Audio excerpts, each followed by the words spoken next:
en donde, por ejemplo, mi mamá fumaba muchísimo.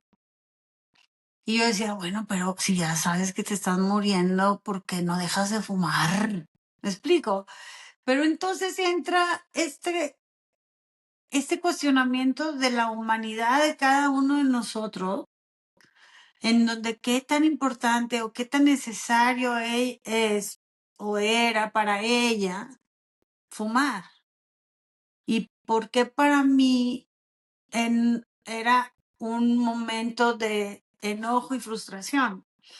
Hola, ¿cómo están? Soy Cristina Subieta y Lucila Cetina, y estamos las dos interesadísimas en que nos acompañen en nuestro podcast de libros y emociones. Un podcast que se promueve cada miércoles a las 8 de la noche. Y en donde estrenamos libros y comentamos sobre todo lo que nos produce. Por favor, acompáñanos.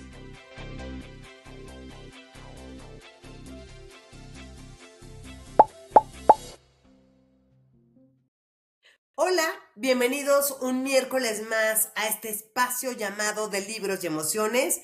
Como siempre me acompaña mi querida Cristina Subieta.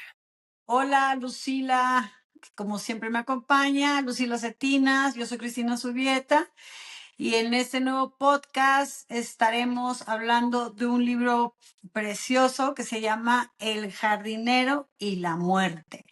De Georgi Gospodinov. Georgi Gospodinov es un autor búlgaro que nació en el mismo año que yo, 1968. Somos, ¿qué es? ¿Qué? Que estamos en el mismo lugar. No sé cómo se dice. Contemporáneos. Somos son contemporáneos. contemporáneos. Ok. Somos contemporáneos, no coterráneos, pero sí contemporáneos. Y ha escrito muchísimos ensayos, poesía, cuentos, y se ha ganado varios premios, el Booker's Award, etcétera. Pero él realmente se dio a conocer por un libro que se llama Novela Natural. Ese fue el que le dio el premio de uno de los premios más valorados, sobre todo de la literatura europea a finales del siglo XX. Luego publicó títulos como La física de la tristeza, Las tempestades, y esta última fue galardonada con el prestigioso internacional Booker's Prize en el 2023. Sin embargo, hoy vamos a hablar de un libro que está sumamente relacionado con la paternidad, que hemos estado hablando en estos últimos capítulos de la paternidad y de cómo esta paternidad y el amor filial a veces no se manifiesta en la vida porque traemos incrustados pensamientos o tendencias, costumbres que se nos han impuesto, y cómo él, a través de esta obra, nos hace ver cómo él logró hacer este contacto con su papá. Él nació un 8 de enero, justo como lo mencionabas, de 1968. Y fíjate que me llama mucho la atención que ama la poesía. Sus primeros libros que fueron de poesía, y él comentaba que vio como que muchos de los editores, o sea, que son las personas que buscan qué libros van a publicar, de momento como que le tenían una cierta aversión a la poesía. Y entonces lo que hizo posteriormente fue tratar de que en todas las obras que hace, pues le mete algo de poesía, ¿no? Entonces esto se me hizo algo como muy, muy bonito de ver de él. Fíjate que otra de las cosas que me encantaron averiguar es que en este libro, como lo vamos a ir platicando, pues él va a hablar de su papá, y su papá es una gran inspiración para él para convertirse en escritor, porque su papá pues contaba muchas historias, así como lo cuenta en el libro, era su papá en la vida real. Pero cuenta que otra de sus personas favoritas era su bisabuela. Fíjate que él a los 5 años, 5 o 6 años, dormía en el cuarto con la bisabuela. Y cuenta una anécdota muy padre que tiene relación con este libro, porque cuenta que una vez le dolía muchísimo el oído, Cris. Y tú sabes, bueno, si alguna vez te ha dolido el oído, ya sabes de lo que estamos hablando, que son de De los cuando, dolores más horribles. de cuando te ponen el ajo caliente en el oído. No, de los dolores más así de pegarte en la pared, de No, querer no, no sé si a desconectar. ti te pusieron el ajo, que calientan un ajo y luego te lo ponen en el oído. ¿No te lo pusieron? No, me tocó como algodoncitos con alcohol y cosas así, pero a Ajá. mí sí se me reventó un oído una vez y cómo te explico el dolor, o sea, de verdad es un dolor bastante angustiante. Bueno, a él le dolía tanto el oído que le dijo a su abuelita, abuela, me muero, a su bisabuela.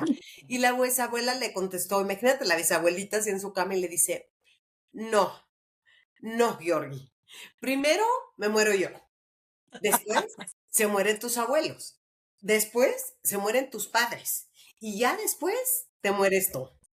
Entonces dice que esta era la No manera me andes brincando la fila, no me andes brincando la fila, por favor, que por era la favor. parte como de mostrar el dolor, ¿no? En la familia, muy a la búlgara, es como él lo platicaba, ¿no? Y de sus autores favoritos en la vida, cita mucho, ¿sabes a quién? A Borges, que ya también Alguien. leímos.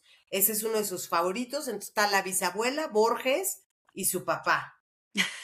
Y cuenta otra cosa que también me parece fundamental aquí, porque imagínense que estamos hablando de un autor que vive en un país que fue socialista y que vivió pues todo este rollo antes de la caída del muro y lo que es el socialismo tal cual, o sea, toda su niñez y su adolescencia fueron así. Incluso contaba que él, o sea, se cuenta que a los niños del socialismo son invisibles. O sea, les toca como de repente nada más escuchar lo que cuentan, las historias que cuentan los papás, ¿no? Y ser súper discretos. Pero a lo que voy con esto es que cuenta que de repente se robaban los libros de sus papás y que a él le tocó robarse el libro de El Padrino. Y que en El Padrino, en la página 27, porque los niños del socialismo, los adolescentes del socialismo también carecían mucho de erotismo, se encontró como una primera un capítulo que habla de la relación que Sony tiene y es como una relación que describe ahí, me puso como muy sexual y que lo que hacían los chavos de su generación era recortar la hoja del libro y pues tenerla a la mano, ¿no? Como para que fuera su literatura. Pero dicen que Para muchas, darse servicio, ya sabes, para inspirarse. para En inspirarse en inspirarse. su servicio manual. Pero me dio mucha gracia porque dice que cuando lo platicó con gente de España, la traductora le decía, oye, es que fíjate que me comentan que esa página de la que tú hablas no viene, o sea, en España esa página no viene. Entonces él se dio cuenta que el libro lo habían censurado mucho Por en Franco, España. por Entonces dijo, Franco. fue algo así como para darme cuenta que la censura no solo hubo en mi país, ¿no? Socialista, sino que también en otras culturas, pues ha habido mucha censura, ¿no? Sí, ahorita, de hecho, en muchos libros de los Estados Unidos se vino esta tendencia de la censura de las palabras de cómo se referían en la antigüedad, como Tom Sawyer y etcétera, a la palabra negro. Y es como yo creo que parte de quitar pues la sensibilidad de aquella época, ¿no? No puedes borrar eso, porque eso existió, la esclavitud existió, el maltrato a los afroamericanos existió, entonces como que borrar estas cosas, Sí, pues, como hacer así, ¿no? exacto, quitan un Es un poquito. poco como cuando, no sé si a ti te pasa cuando hablas con tus hijos de temas que de repente, pues nosotros tenemos la manera de hablar de cómo nos enseñaron cosas, ¿no? Entonces de repente tú puedes decir que una persona negra, ¿no? Una persona de Sí, o color. el Y de chaparro, o repente así el como de, prieto, el negro, o sea, no puedes darle como esos adjetivos porque pues puedes como molestar, digamos, a ciertas personas y hay como una generación pues en ese sentido sí muy diferente, ¿no? Porque no sí, llaman a las cosas. ¿te acuerdas de este Eugenio de Verde que no, gol? Así me siento hablando yo con esta chaviza de que está súper prohibido mencionar cualquier cosa que esté políticamente incorrecto, pero pues, ¿qué le hacemos? Así nosotros, o sea, en mi época, todos los apodos que te puedas imaginar, el caballo, el careca, el El chaparro, el negro, el prieto, el visco, o sea, pero bueno, es parte de la cultura. Lo bonito de este libro, que realmente el autor nos está regalando, que ya lo habíamos comentado en los episodios pasados, es esta investigación de las emociones cuando una cuando una generación ha sido educada para no demostrar la vulnerabilidad. Y uno de los temas que el autor nos regala es que él se siente orgulloso de mostrar la vulnerabilidad, que él cree que es uno de sus mayores atributos el mostrar la vulnerabilidad. Y me encantó el acercamiento que tiene porque no fue de un sopetón, fue como, no lo fue, como el libro se trata de que el papá era un jardinero, no lo siembra, vamos a llamarlo así, ¿no? Y, El jardinero y la muerte. ajá, el jardinero y la muerte, y la frase con la que empieza era, mi papá era jardinero y ahora es jardín. O Sí, sea, es realmente poesía. O sea, ese renglón es poesía, ¿no? es, Fíjate que una de las cosas que me encantó, porque tú sabes que el papá siempre decía, ¿cuál era la frase del papá, Cris? no te preocupes, No hay nada que temer, no no hay hay nada nada que que temer. temer. Y me encantó que Georgi hace como esta homenaje a Borges, porque Borges en su tumba también tiene como una cosa que tiene que ver con la muerte, porque dice algo así como de, en inglés antiguo, y si lo tradujeras al español dice que no tuvieras miedo. Sí, Entonces es un poco este homenaje que hace de llevar de la mano a Borges y a su papá con este de no hay nada que temer. Pero la cuestión es que el libro abre pues con un spoiler, porque luego te dice, mi papá muere a mitad de este libro. O sea, no va a haber que se va a salvar, ¿no? No, mi papá no muere hay a mitad de... esperanza de salvarse de nadie. Pero es un poco ese trayecto que él va viendo de cuando se entera, su papá ya había tenido como, ya había pasado por una enfermedad bastante grave, ¿no?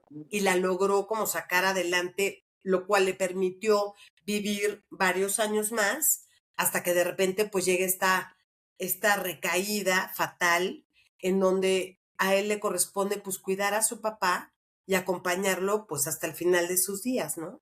Y esta reflexión de lo que le va causando, pues ver a su papá, ¿no? Deambular por los últimos días de su vida, que además horrible porque nunca van a saber exactamente cuántos, ¿no? Se pagaban consultas, doctores y todo, pero llegaré a la Navidad, llegaré a cuando florezcan tales flores, llegaré a... Las Rosales.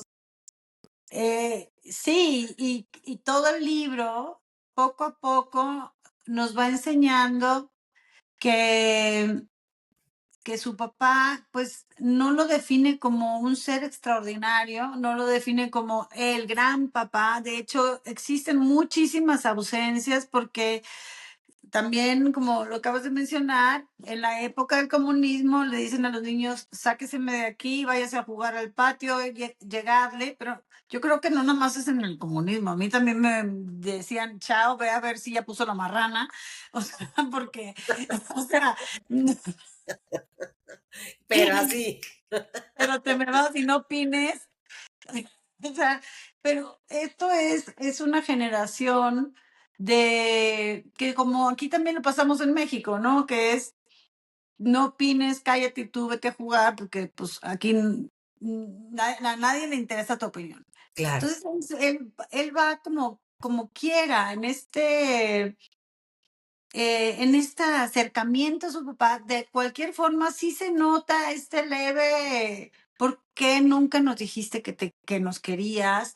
¿Por qué no fue importante para ti? Todos estos cuestionamientos que todavía nos hacemos nosotros y ahí es donde viene esta gracia del florecimiento, como florece su jardín, del florecimiento que es el perdón a su papá, es te amo porque eres mi padre, así fuiste educado, y así como las flores que tú has sembrado en tu jardín, me toca a mí abonar la tierra, aunque estas flores que vayas a dar sean totalmente efímeras, ¿no? Porque pues el Señor ya se está muriendo. Y hay unas cosas muy importantes que yo me quiero ahí un poquito reflejar, en donde, por ejemplo, mi mamá fumaba muchísimo. Y yo decía, bueno, pero si ya sabes que te estás muriendo, ¿por qué no dejas de fumar? ¿Me explico? Pero entonces entra este cuestionamiento de la humanidad de cada uno de nosotros, en donde qué tan importante o qué tan necesario es o era para ella fumar.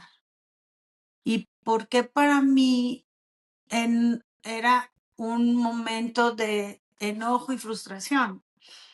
Entonces ahí es cuando empezamos a considerar que nuestros padres, igual que nosotros que somos padres, primeramente somos humanos, ¿verdad? Y primeramente somos el reflejo de aquellos que nos educaron. O sea que traemos acá un bagaje enorme de educación, de pensamientos, de creencias, y nuestros comportamientos muchas veces van dirigidos a esta enseñanza. Es sumamente, sumamente difícil romper patrones. Sí, sí, Entonces ahí es donde cuando él veía a su papá muy decrépito, muy caído, pues lo único que puede hacer él es acercarse a él, a tomarle la mano, a tratar de escuchar lo que quiera contar. Y qué gran oportunidad los que tuvimos oportunidad de ver a nuestros papás, pues fallecer poco a poco, ¿no? O, o estarse yendo, estarse desvaneciendo o integrando a otro paralelo y dejando este. Y ¿sabes? Sí.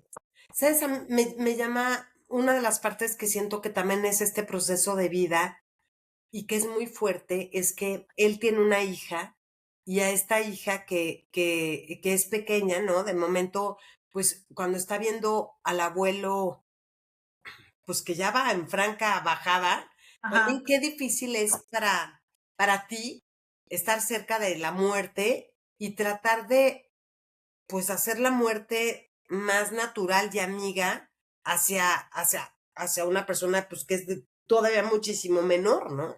Porque, porque al final creo que la muerte, hay una frase ahí que es durísima que dice esto de que la muerte te paraliza, ¿no? Te paraliza, y la verdad es que al final como que siento que todos, nadie finalmente por la edad o por la experiencia está preparado para la muerte, sobre todo de un ser querido. Y en su caso, que estamos hablando de su papá, o sea, que creo que ahí también hay mucho más apego, porque era de padre a hijo, o sea, él es como quien va a recibir más instrucciones de cómo ser hijo, ¿no? Viniendo de su padre, o sea, porque son el mismo sexo, quizá, ¿no? También, y ver cómo él, pues va a tratar de hacer esto, o sea, sobreponerse y hacerlo más llevadero también para una nueva generación, ¿no? fíjate que yo he compartido este pensamiento y se los comparto hoy a nosotros que hemos perdido a nuestros padres. Es como que nos pasaran una batuta de que ahora nosotros somos los responsables de generar memorias positivas, porque normalmente los abuelos son los consentidores, los que están acercándose a dar cariño y que los niños dejan que den cariño. Son los que dan Entonces, el domingo, ajá, ajá, o dulces, o entonces, cuando este lazo, cuando esta presencia de abuelo se rompe o se va, ya no existe, a nosotros, papás, aunque sigamos siendo papás, tendríamos que adoptar la misma relación de abuelo con nuestros hijos, porque pues ya los educamos, o sea, ya más, ya peor no van a estar, pero sí podemos generar nuevas imágenes, nuevos momentos para que nuestros hijos adultos sientan que parte de sus abuelos siguen con ellos. porque nos acaban de pasar la estafeta de esta paternidad o de este liderazgo de la tribu o de la manada, y entonces nosotros ya podemos ser un poco más dulces, generar un poco más de convivencia, que ya no sea tan estricta, que ya sean momentos más dulces, más de risa, de encuentros casuales, de conversaciones triviales. No todo tiene que ser una discusión de quién tiene la razón. O sea, la verdad, que qué flojera. Eh, Y mm, fíjate que él también tiene por ahí, o sea, entremete también de repente la manera de ver la muerte de otros pensadores, ¿no? Entonces de repente te pone citas de otros autores o, ¿no? O no sé, o una manera pues tal vez más estoica de poner como las cosas y y bueno, es como bonito ver cómo encontró consuelo o algo que le resonara de la boca de otras personas pues, que han hablado de lo mismo, ¿no? Fíjate que menciona a Paul Auster, ¿no? Sí. Y bueno, y a varios, o sea, y justo, Sí, pero como nosotros habíamos hablado de Paul Auster en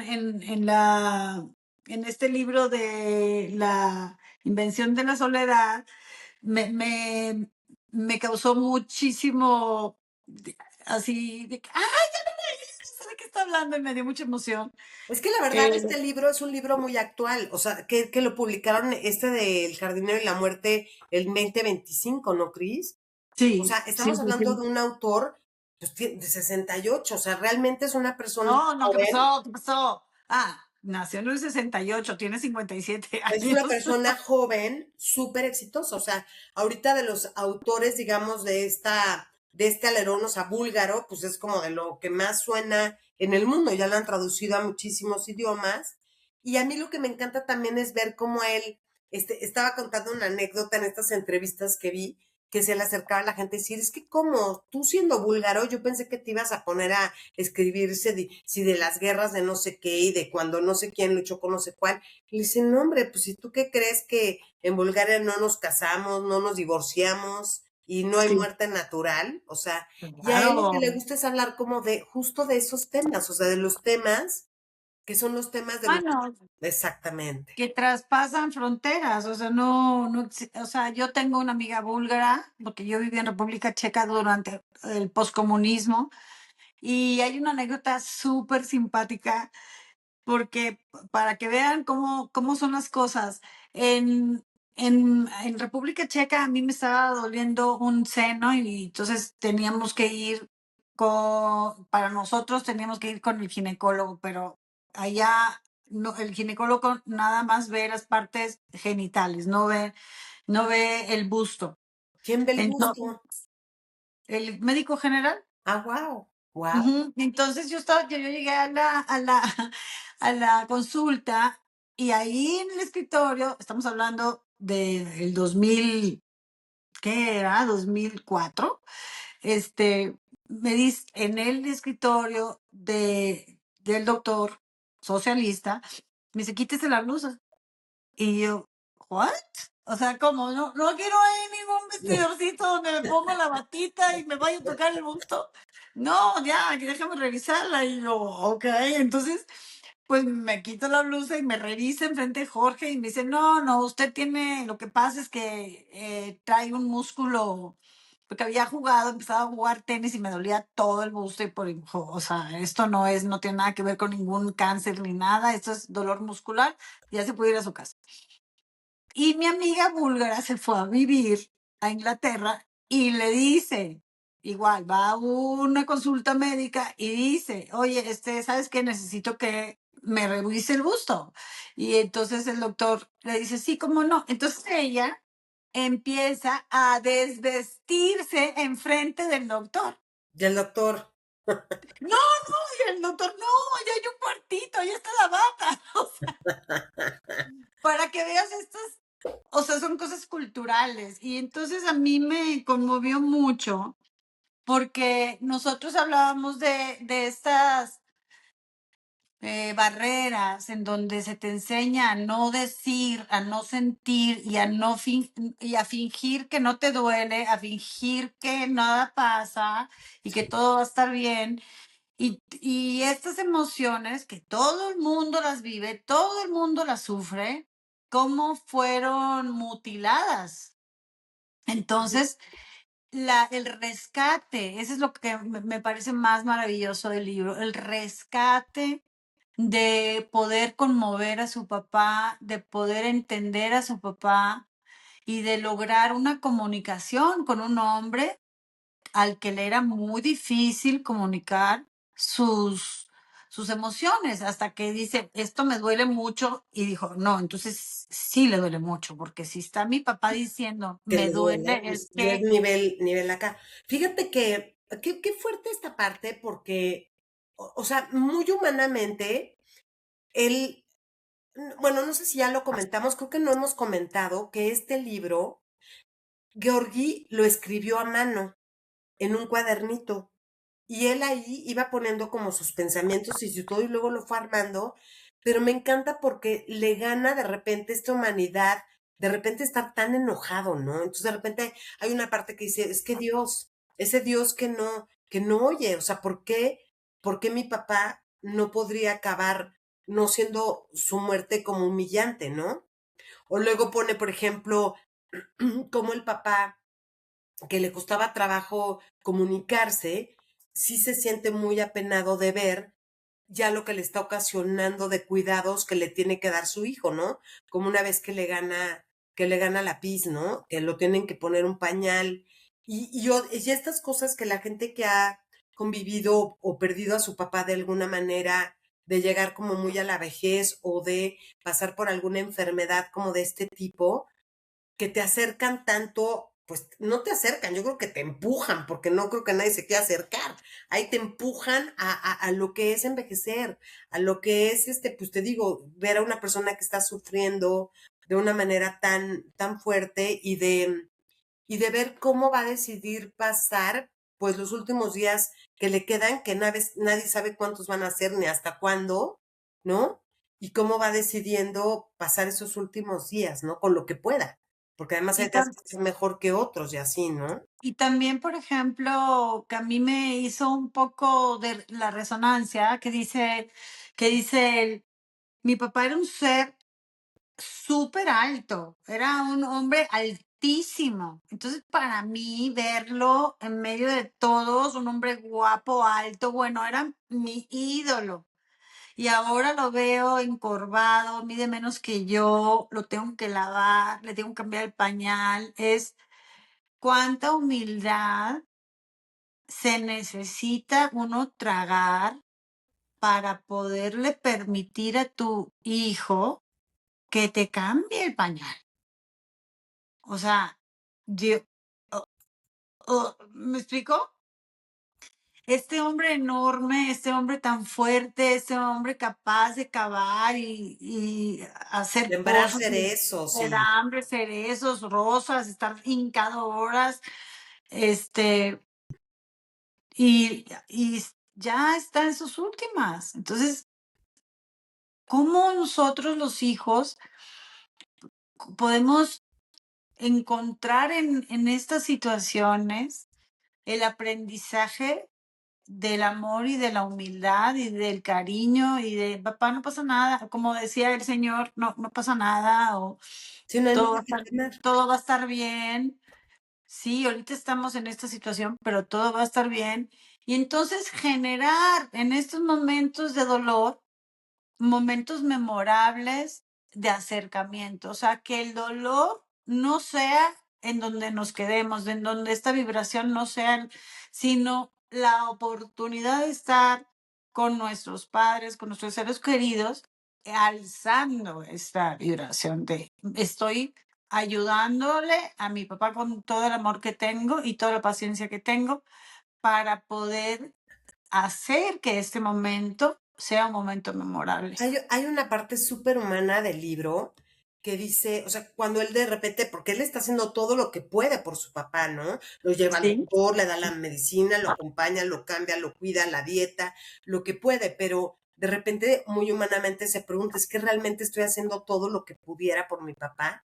Hay una cita aquí que dice en el libro, lo miro y pienso, no nos han enseñado a envejecer. ¿Qué se hace al final de la vida? ¿Cómo bajas el ritmo? ¿Cómo te acostumbras a que tu trabajo ahora consiste en descansar? ¿Qué clase de trabajo es descansar? ¿No? Exacto, es que también, por ejemplo, estos hombres que han trabajado toda la vida, que no están acostumbrados a descansar porque el descanso es como mal visto, ¿no? Entonces, papá, ya descansa, no, no puedo descansar, no, no, o sea, como que si no, no lo mereciéramos.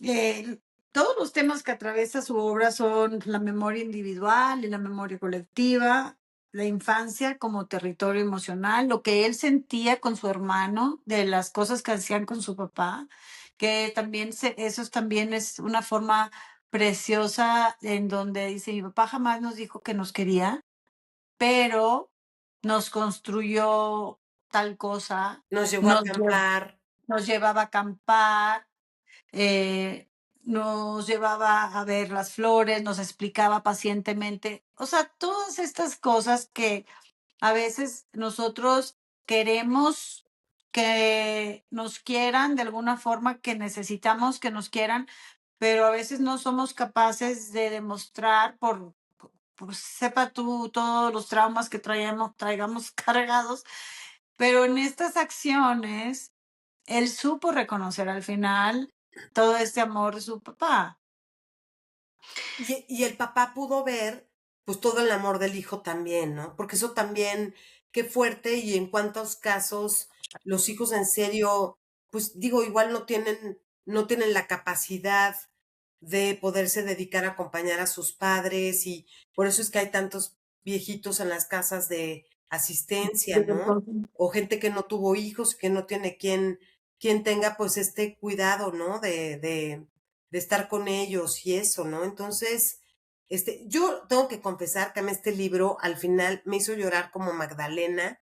Ustedes saben, la gente que ha seguido este podcast, ya no tenemos papá, ni Cris ni yo, cada una lo perdió de diferente manera, pero pues a ver si ahorita leemos un pasito de esa parte, porque es desgarradora, ¿no? Es esta parte de veras de como en una parte del libro, el papá ya muere. Primero es cómo se va enterando de que la cosa está que arde, que no hay reversa, que ya va a ir en franca decadencia, ¿no? Después la parte, pues, de ver a su papá morir y luego la parte de cómo empieza a vivir él después de la muerte de su padre, cómo empieza a ver las cosas que dejó, ¿no?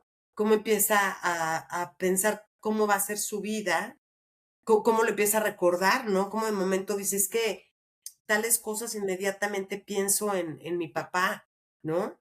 La comunicación que vuelve a tener con su hermano, de todo lo que habían hecho, Fíjate o algún, que con gente del pueblo, ¿no? Que de repente también le sigue diciendo, oye, pues tu papá, yo lo conocía, sí, ¿cómo está? No, pues ya murió, ¿no? exacto. Y también como las personas a veces no sabemos responder es que ya se murió y le cuelgan. O, No o saben ni sea, qué decir. no sabemos qué decir.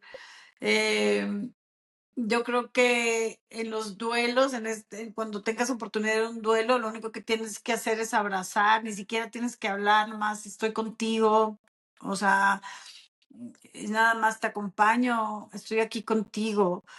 Pero una cosa, por ejemplo, una pregunta que se me hace que es interesante hacer es, si la memoria es imperfecta y transforma todo lo que recuerda, el duelo consiste en conservar a la persona que perdimos o en aprender a convivir con la persona, con la versión que construimos de ella. Es nuestra responsabilidad. Entonces, si nosotros tenemos recuerdos muy dolorosos de la relación que tuvimos con nuestro padre y pudiéramos reconstruir esa memoria, ¿por qué alimentaríamos hay dos lobos, el lobo del dolor y el lobo del amor. ¿Cuál es el que crees? El del El que amor. alimenta, el que alimentas, Sí.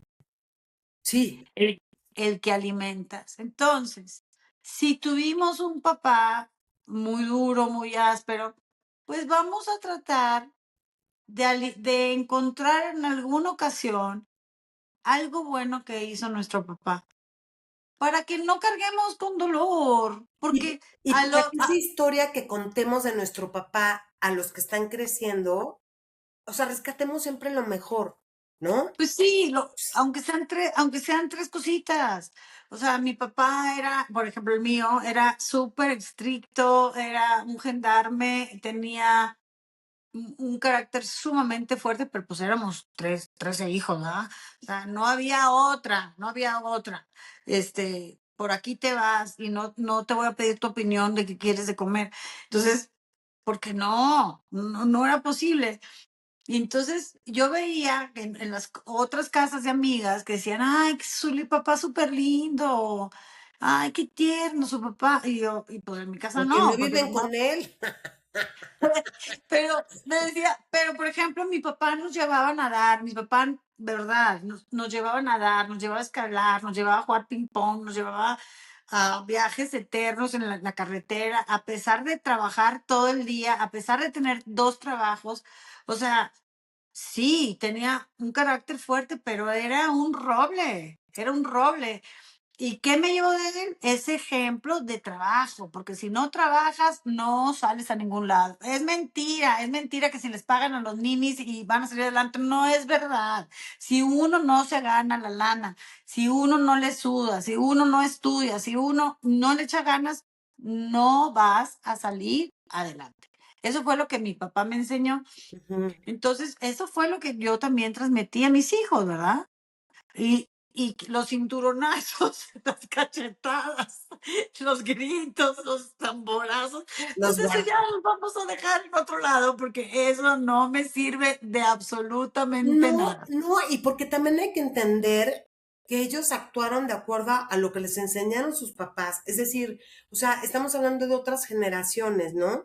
Que no tuvieron las mismas herramientas, tal vez que nosotros que ahora podemos leer, tener contactos con psicólogos, oír podcasts, ¿no? O sea, ellos actuaron pues como Dios les dio a entender. Y sí es un buen ejercicio de nosotros o sea, que rescatemos, que pongamos más enfrente, pues lo que dejó, lo positivo, lo bonito, ¿no? Para que podamos inspirar, pues, a otras generaciones de lo que realmente, pues, es eso que nos dejaron los papás, ¿no? A Pues mí, por sí, ejemplo, ahora es, que fue el Día del Padre, pues justo, ¿no? Estaba pensando en mi papá y me acordaba mucho de, también mi papá, pues era una persona, exigente, dura, ¿no? Y más a veces considero, creo que con los primogénitos, porque ahí están formando, ¿no? Entonces, hijos, ¿no? Pero también me acuerdo de cosas que de verdad no sé es cómo le agradezco, como el hecho de las comidas familiares los domingos. O sea, olvídate de pedir un permiso para salir en domingo en casa de mía, ¿no? Ni cuando era adolescente ni joven. O sea, los domingos son para la familia, punto. O sea, van a venir a comer y hacer algo especial. Y en su caso, pues iba por los camarones o por lo que fuera como de fiesta, para que me entiendan, porque era su momento de decir, este es el momento de disfrutarnos y disfrutar, ¿no? Entonces sacaba la mesita de la sombrilla en el jardín y sacabas la vajilla, ¿no? Que tenías la mejor vajilla, o sea, eran como realmente momentos que te daban el valor de lo que es, pues eso, ¿no? Estar juntos. Entonces, pues muy, muy bonito, la verdad. Me encanta y hay cosas muy fuertes que te digo que a mí ya fueron las que me quebraron porque esta pregunta tan fuerte, ¿no? Que es decir, mi padre se ha ido y después de eso, o sea, punto seguido, no sé qué hacer.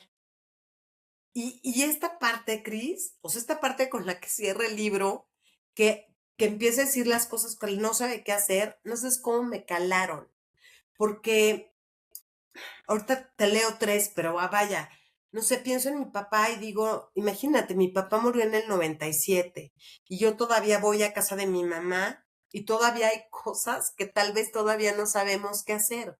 O sea, de cosas que eran muy suyas, ¿no? Por ejemplo, te digo, herramienta, ¿no? Herramienta que solo él sabía ocupar. O, por ejemplo, sueños truncos, ¿no? Por ejemplo, a mi papá era su sueño llevarnos a acampar también, cosa que no alcanzó a hacer, pero él empezó a hacer como sus compras, ¿no? No sé si te acuerdas de una marca como muy de acampar que era Coleman. Entonces, Sí, claro. su estufita de Coleman, su lamparita para prender, ya sabes, estos sleeping bags, y estaba armando como para realmente hacer el acampamiento para todo lo que daba, y no alcanzamos a llegar ahí, ¿no? Pero pues, todas esas cosas que son partes de la vida, ¿no? Sueños, te reitero, algunos que no se alcanzan ni a cumplir, pero muy bonito, ¿no? Sí, o sea, yo creo que contar la historia es impedir que alguien desaparezca, ¿no? Siempre estar contando alguna cosa, por ejemplo, mi papá que era yucateco nunca en su vida pudo decir pan, decía pam, pam. Y mi mamá que también era yucateca decía Miami, el reloj. Y yo, mamá, es reloj, reloj. Tú puedes, mamá, reloj. No podía, o sea, yo ya perdimos, ya lo tenemos perdido. Pero mi papá, de verdad, todo lo que los conocían, siempre con su guayabera, súper yucateco, dormía en hamaca, así cuán largo era, medía 1,82 metros, un, pero acabó de 45 centímetros. O sea, perdóname, de 1,45. Un hombre de 1,82. Acabó de 1,45. Entonces ahí es donde vemos esta humildad para aceptar la vejez, porque a mí no me está yendo muy bien con la aceptación de la vejez, que ya no veo ni maíz, Ujú. que ya no oigo tampoco muy bien, que se me olviden las cosas, que me duele todo al subir las escaleras, digo, no manches, que sin nada, El y así bajarlas. tienes, y, y que bajar a subirlas o quedarte en medio porque te da todo dolor de espalda. O sea, sí, o sea, también un poquito de consideración a las personas mayores. Hijo de la madre, si yo ya me considero mayor y nadie me da el asiento. Hay una canción muy bonita que la vamos a subir luego a historias, que se llama Help the Aged, y es de Pulp. Y es una canción Ah, muy bonita, que habla justo eso, ¿no? De Help the Aged, cause one way you be older too. O sea, está muy bonita, pero en serio sí. Y creo que, fíjate, sobre todo creo que los latinos, por como somos de familia, como que sí todavía estamos más atentos, ¿no? Ahí tienes en Coco, ¿no? Al chavito con la abuelita, o sea, no sé, como que creo que todavía esto nos ayuda. Pero esta parte del final es desgarradora. Esta parte que dice, no sé qué hacer con los días y las noches, sobre todo no sé qué hacer con las tardes. Allí está agazapada la tristeza como un gato que no se mueve. Está ahí observándote como un búfalo que se ha tumbado en medio del cuarto y no tiene forma de esquivar. No sé qué hacer con los veranos, que siempre asocio con él y con mi madre, con la casa y con el jardín. No sé qué hacer con todos esos recuerdos que van saltando. No sé qué hacer con el pasado ni con los días que vienen. No sé qué hacer con mi madre, que no sabe qué hacer con la ropa de mi padre y sigue lavándola todas las semanas.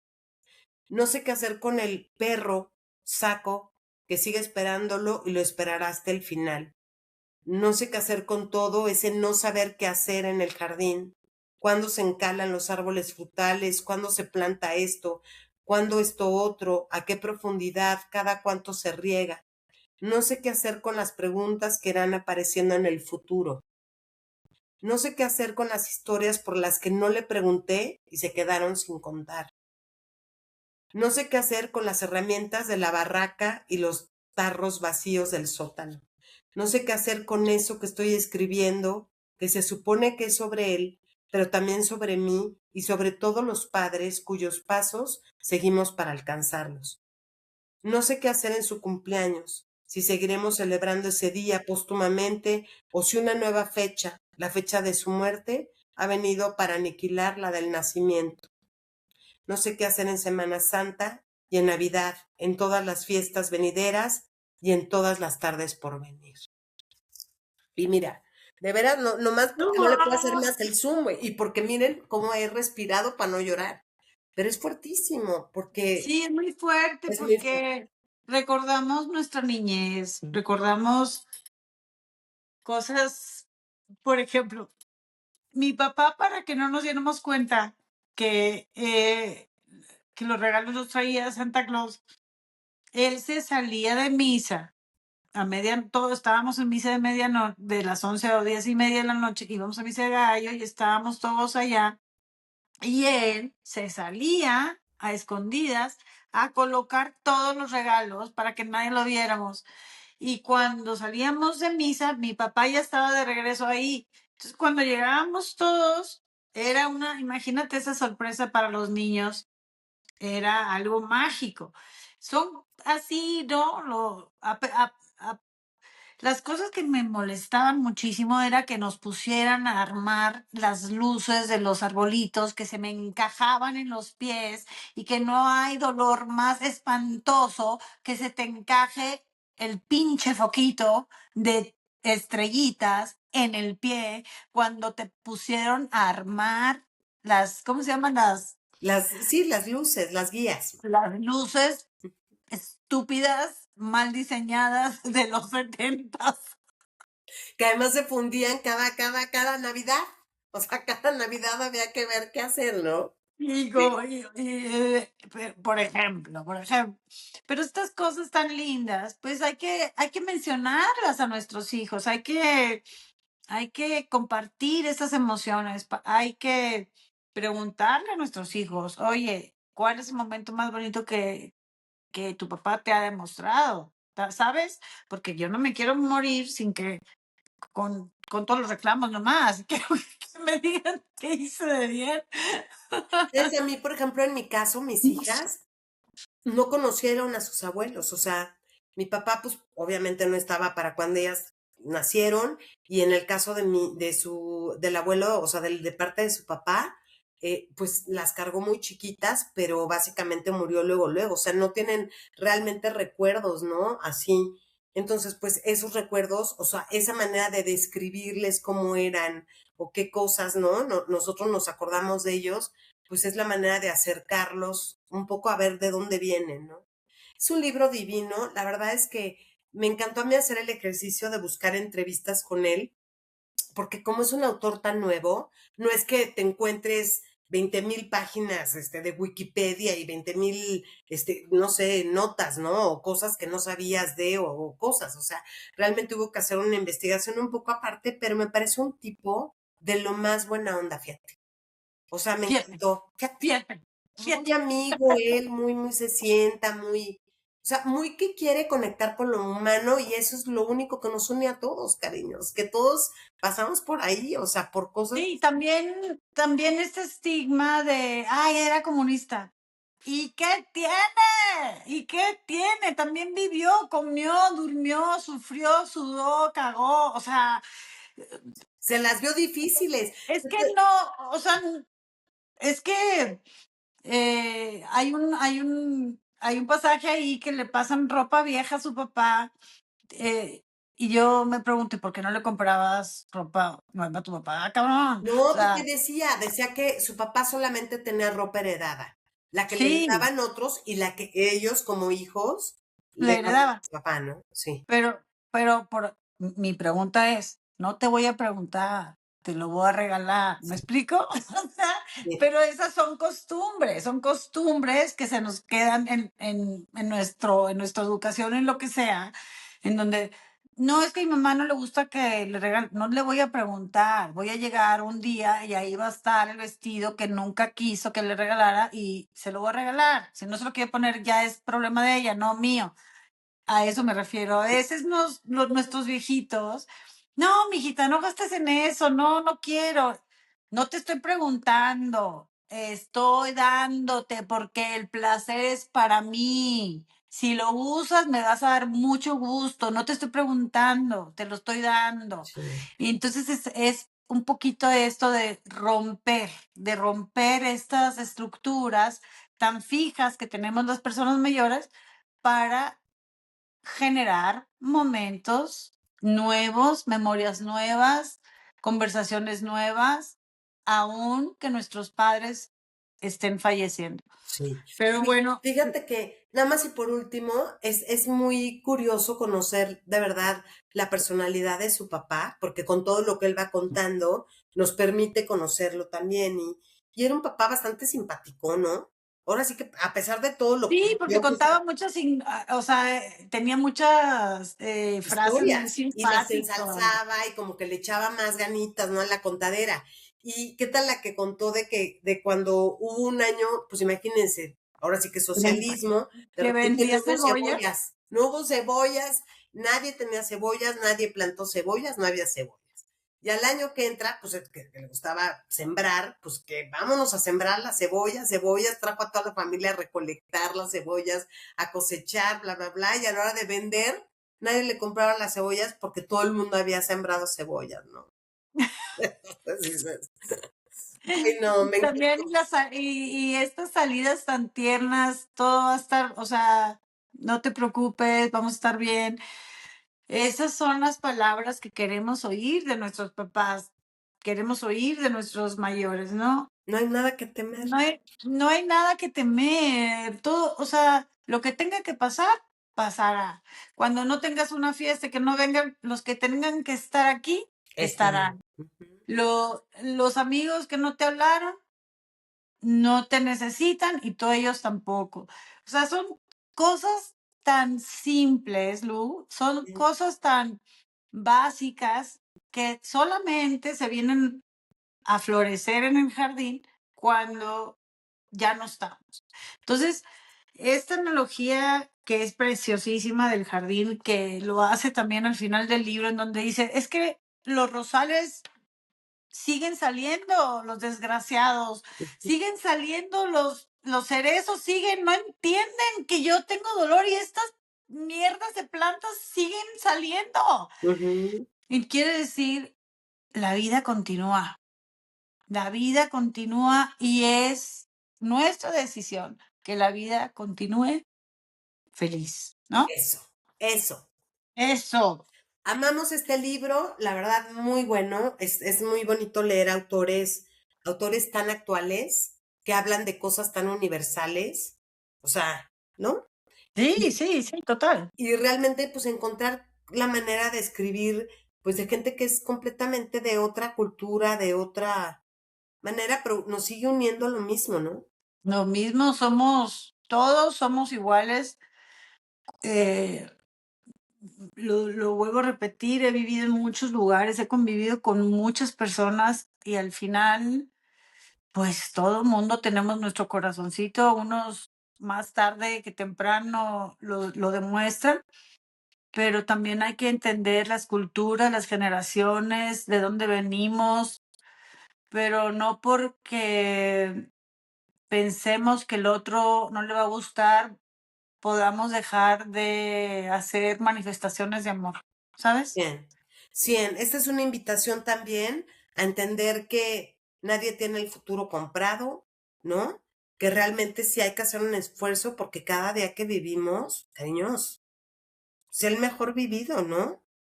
En todos los Exacto. Y sentidos. este libro no se trata de la muerte, en realidad se trata del proceso de la vida cuando se está acabando, no estamos hablando de los únicos párrafos que él pone son estos que tú estás diciendo, ¿y ahora qué? Ahora cuando ya no está, como que nada nos prepara ya sabemos que nuestro papá se va a morir y como quiera, nada nos prepara para esta ausencia, ¿no? Ujú. Nada. Entonces, pues mejor hacer momentos memorables, filmar, grabar conversaciones, transcribir las conversaciones, recordar las conversaciones, recordar el chiste que hizo, lo que le pasó en el hospital, o sea, cosas chuscas para que no todo sea tristeza. Aunque Exactamente. obviamente la tristeza es parte del duelo, pero luego poco Pero a poco, para honrar la vida de alguien, ¿no? Eso es lo exa- bonito. La mejor manera de exactamente, honrar la vida de alguien es recordarlo, ¿no? O sea, recordarlo, con lo que dejó, mencionarlo, con lo que traerlo a la dejó, mesa. porque te llena tu corazón de alegría cuando piensas en eso. Exactamente. Pero bueno, muchísimas gracias por habernos escuchado hoy. En el próximo episodio estaremos hablando de este libro con una psicóloga que se llama Paulina Antón y ella nos explicará más sobre el proceso de el envejecimiento y del duelo de perder a nuestros padres. Acompáñanos, somos Lucila Cetina, Cristina Subieta, en un episodio más de Libros y Emociones. Estamos como de Libros y Emociones en Instagram, también estamos en YouTube. Pónganle double thumbs up y también estrellitas en Spotify o en la plataforma en la que nos escuchan. Compártanos, porque entre más nos comparten, nos va mejor a todos. Eso, eso. Y no se pierdan el próximo episodio, en serio. Y todos los anteriores, cariños, si nos acaban de descubrir, tenemos un titipuchal de libros ya que hemos leído, de etapas por las que ha pasado el podcast, pero sí hemos hecho un trabajo pues de mucho tiempo ya, ¿eh? Entonces, pues ojalá que se vayan por ahí a revisar. Bueno. Buenas noches, buenas tardes, buenos días. Hasta la próxima. Bye. Bye. Gracias por acompañarnos en este episodio de Libros y emociones y te esperamos el próximo miércoles en punto de las 8. Con más contenido interesante. Cristina Subieta y Lucila Cetina. Acompáñanos.